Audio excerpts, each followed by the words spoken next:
Hey everyone, John Henry here, and today in the market psychology video, we're back on crude oil again, taking a look at what I would consider a trap morning. Now, the reason I would call this a trap morning is because right out of the gate, the buyers were trapped.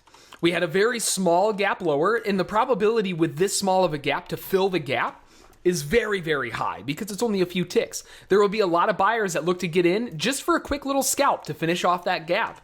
And unfortunately for them, it didn't work so well because it went one tick above that bull candle and turned right back down. So now we know that there are a lot of buyers stuck in this move ahead of that gap fill. Chances are buyers who were waiting, they're not going to want to buy all the way up here. There's only, 2-3 ticks of profit built into the trade. They're going to wait for a better entry level farther down somewhere. So knowing that there are buyers that are stuck or buyers that are waiting, that essentially means that nobody's left to buy it anymore, and that turns the market into a potential short-term bear trend for a nice short back down to the lows.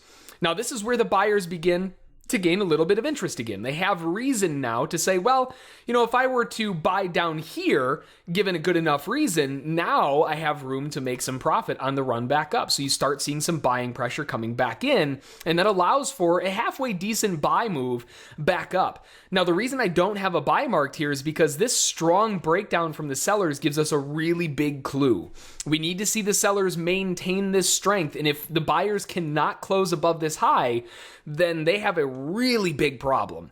So I'm not so much interested in buying, although you could. There is a reason to. But when we come back up to those highs, form a double top, and then just dump lower with that huge bear candle, we have every reason in the world to become sellers now and drive that market back down to get to that new low of day.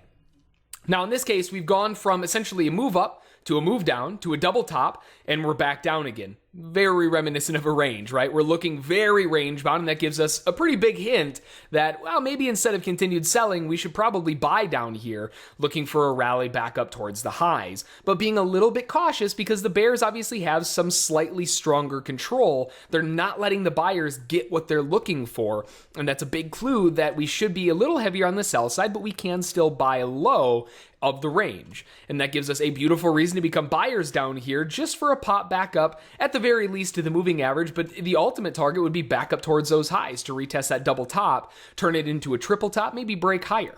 The buyers get a huge pop through the moving average there and then completely fall apart. Really big clue that the buyers are losing their grip. They're not getting the follow through that they want to see, and so they're likely going to exit. And we get a small little pop higher and right back down again. Sellers are back in the move, seeing that market price as cheap and dumping it lower. And that is a gorgeous reason, seeing the lack of ability for the buyers to get back to the highs, along with any buyers that were in here getting trapped and likely exiting.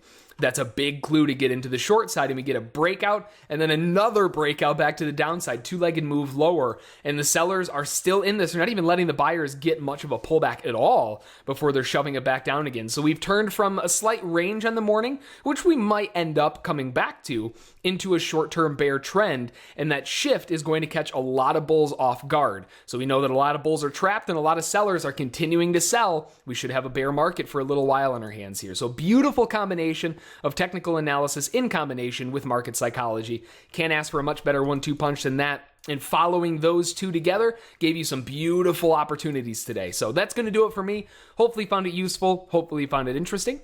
And we'll see you next time.